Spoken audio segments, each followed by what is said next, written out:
go to charge it, you're gonna move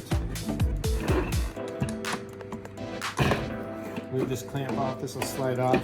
This is where you plug in the battery or the power cord so you can charge it. Plug this in the wall. This will start to flash red. Once it turns green, then unplug it. It does say if you leave it plugged in, it will ruin the battery. So then this guy, to make it waterproof, he's gonna push back on, and then you're gonna slide that clamp into place. Then on this side, you're gonna open up this end.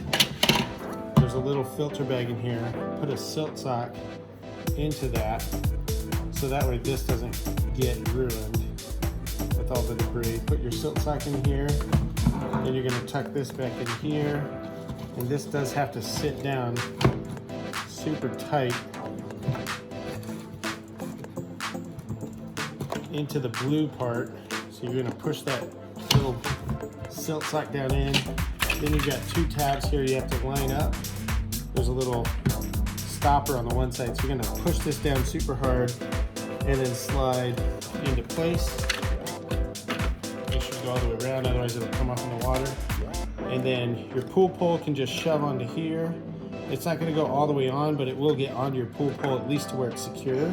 And then you're gonna get this close to the water. You'll hit power and then tuck it down into the water. This only has about a 45-minute runtime if it's fully charged, so you won't be able to vacuum the floor, but you'll be able to get the majority of the debris after you're brushing it.